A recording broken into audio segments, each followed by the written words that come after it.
Now, whether you really find it repulsive, the thought of having a nip and tuck, plastic surgery is as popular as ever. Lots of people are having it done.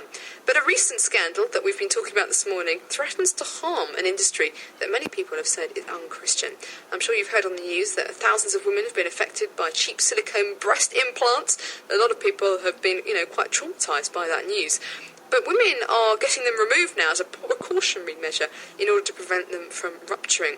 And it's thought that around 40,000 women in the UK alone are affected. Isn't that staggering? 40,000 women have decided to have breast implants, which they're now having to have reversed as an operation because of this new system, the possibility of them being ruptured. So in light of all those headlines, and also about the safety of breast implants, today we're going to hear from two authors of a hugely popular series called Never Mind the Botox, which has been described as chick lit with a twist. And Premier's Lisa Mannering has been speaking to Penny Avis and Joanna Berry, the co-authors of the novels.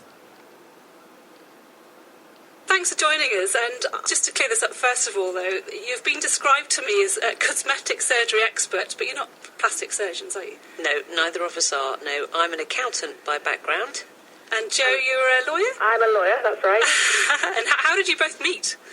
We met through our husbands. Joanna's husband was best man at my husband's wedding, at our wedding. So you've been friends for quite a number of years then? Yeah, nearly 15.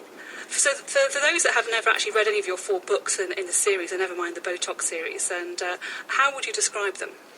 It's a series about 4 young professional women, and they are working on the sale of a cosmetic surgery business. So it's a deal-based concept, and basically the 4 books tell you the story from each of the 4 women's perspectives. Joanna, why did you write the books? Well, Penny and I both reached that point in our respective careers where we were taking career breaks for various reasons, and we were both thinking about what we were going to do next. And it was a chance conversation, really, over Sunday lunch when Penny said she was thinking about maybe writing a book about working in the city, and I'd had a similar idea previously. And we just went from there, really. We started sharing stories and tales of things we'd experienced when we'd both been working on these kind of deals, and we just found so much material that we had to start writing. I understand, actually, from just chatting to Penny before we came on air, that you literally just wrote your first one last summer. That's right, yes. And you're 4 books in, wow. And I understand that also, we'll talk about later, that this is going to be made into a TV series as well. So quite a lot in a very short space of time. It has been a bit of a roller coaster ride. Yeah. Hilarious. And Penny, is there an underlying message to your books? There is. We don't have a message as in should people take one stance or another on cosmetic surgery. We did a lot of research into it, obviously, behind the books, because we wanted to make sure it was as authentic as it could be. And I think our message to the readers is really sort of caveat emptor, or buyer beware. There's a lot of things to think about before you go into a lot of cosmetic surgery procedures. There's a lot of good stories we found about people who had procedures that were very successful for them, that were appropriate, that were moderate, that were done by very reputable surgeons, and they had very good outcomes. But we also found that the road was littered with disaster stories. The headlines that you were talking about in your introduction is just one example of the disaster stories. And so, there's a lot to think about. So what are the disaster stories? And if you heard, what's the worst thing that you think, oh gosh, I'd never do that to my own body? There's a lot of them from people who've travelled abroad, because they've had the surgery done in, say, Czechoslovakia or somewhere where it's a lot cheaper. Most of the disaster stories have been cost-driven, and so people have gone for a cheaper option and then had no aftercare. And so there's stories of people bleeding in the office, people having liposuction so they can't walk properly. There was a lady who couldn't walk for nearly 16 weeks, having had surgery on her toes to make her toes prettier, and then couldn't even wear the shoes that she'd tried to have them done for. I can understand your face or your figure, but your toes. Yeah, that's having your. It's called toe suction. You can have liposuction on your feet. You can have your second toe made smaller if it's longer than your big toe, so you've got more of an even arc. You can have Botox in the heels of your feet to enable you to wear very high shoes for longer. I mean, just the list is endless. And fillers to make your feet look less old as well. Yeah, and in your hands. I can understand your hands, because your hands really show your age, don't they? But I think people were thinking about the red carpet. Is that right, Jo? Yeah, absolutely, and wearing all the designer high heels, and obviously with the media as it is, people catch all these pictures of people with bunions and feet looking older than their faces, and I guess it's that kind of pressure that's causing people to have this kind of extreme work done. Wow. And have either of you ever had plastic surgery yourselves, or Botox? No, neither of us have had anything, actually, which was quite fascinating for us when we started researching the books. But one of the reasons we decided to use that as the industry that we were going to look at was because it was everywhere. I mean, you can't pick up a paper or a magazine without it being in it. So we knew it would have wide appeal and that people would be interested, as we were. And so we researched a lot into what was out there, and it's actually been really informative for both of us, and I don't think either of us have ever sort of said never say never.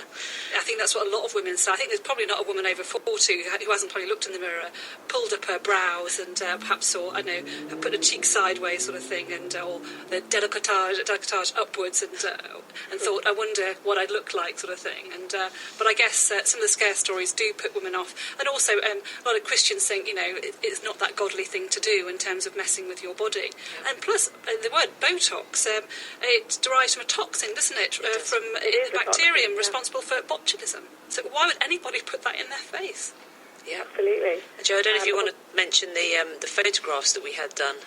Yeah, that was really interesting. I mean, talking about exactly what you were just saying there, Lisa, Penny and I had publicity photos produced for, in connection with the books and promoting the books. And when they first came back to us, we looked at them and we were sort of a mixture of horrified and fascinated, because the pictures didn't actually look like Penny and I. They looked like kind of Barbie-fied versions of us, because they had been so airbrushed, that they'd airbrushed out all of our lines and all of our creases and anything about our characters, really, from our faces. And it was quite shocking, actually, that we both recoiled from them, because they didn't actually look like us, and they didn't look at all expressive. And it's quite interesting that when you actually take out some of the lines from your face actually can look quite odd. And there are a couple of pictures where Penny and I really did look quite freaky, frankly.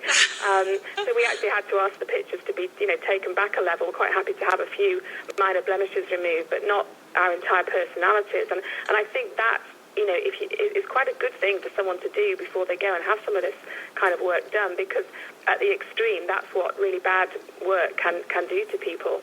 Because that's what Kate Winslet was talking about, wasn't she? Because she complained that her pictures in a magazine were touched up so much that she felt like it wasn't her anymore. Yeah, I think that's exactly how we felt. And I actually went into the studio where the photos were and sat by the people doing them and made them put lines back in.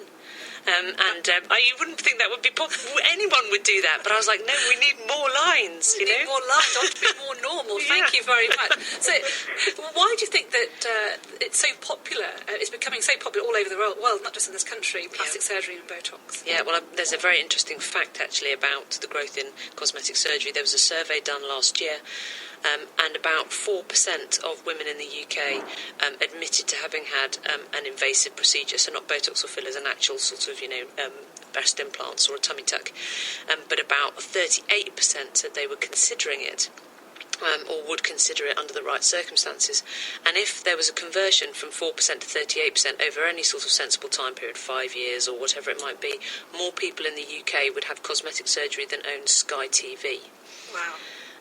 Which just, it would just become the everyday norm for most people. And it's mostly women, isn't it? It is mostly women, although men is a very fast-growing area. Mm-hmm. I think the other thing that we found surprising as well as what Penny just said about the amount of interest in having surgery was the change in attitudes, which actually there's quite a demographic difference between younger people and older people.